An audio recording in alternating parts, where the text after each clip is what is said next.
আগামী বছরের জুলাই থেকে পোস্ট গ্রাজুয়েট অধ্যয়নরত চিকিৎসকদের ভাতা ৩৫,০০০ টাকা করার সিদ্ধান্ত নিয়েছে সরকার।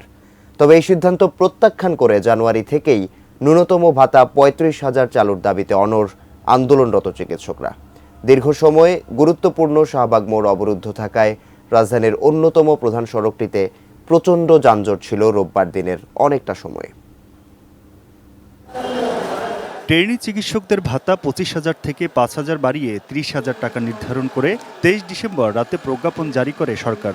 তবে তা প্রত্যাখ্যান করে পরদিন থেকেই ডক্টরস মুভমেন্ট ফর জাস্টিসের ব্যানারে নানা কর্মসূচি পালন করে আসছে পোস্ট গ্রাজুয়েট পর্যায়ে অধ্যয়নরত চিকিৎসকরা। কোনো কিছুতে কাজ না হওয়ায় রোববার রাজধানীর গুরুত্বপূর্ণ শাহবাগ মোড় অবরোধ করেন তারা। সেখানে মাসিক ভাড়া ৫০,০০০ কিংবা নবম গ্রেডে বেতনের দাবি তোলেন চিকিৎসকরা। আমাদের এই মুহূর্তে দাবি একটাই, সেটা হচ্ছে ভাতা বৃদ্ধি আন্দোলন। সেটা অ্যাকচুয়ালি দাবি না, আমি বলবো অধিকার। ২৫,০০০ টাকা দিয়ে আমরা কিভাবে সার্ভাইভ করব?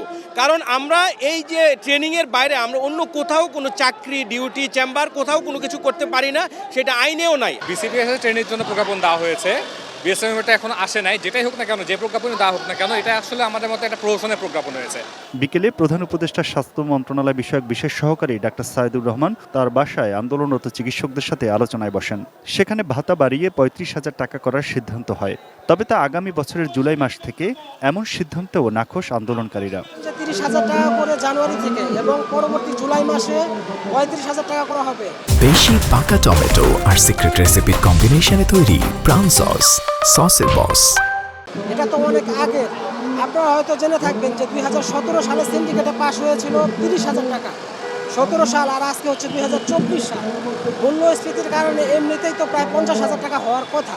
প্রত্যেকবারই হচ্ছে আন্দোলন করার পর ৫,০০০ টাকার মতো করে বাড়িয়ে আমাদেরকে শান্ত করে দেওয়া হয়, কিন্তু এইবার হচ্ছে আমরা একটা ন্যায্য দাবি আমরা চাচ্ছি। দাবি না মানায় রাতেও অবরোধ ছিল গুরুত্বপূর্ণ ৩টি হাসপাতাল এলাকা শাহবাগ মোড়।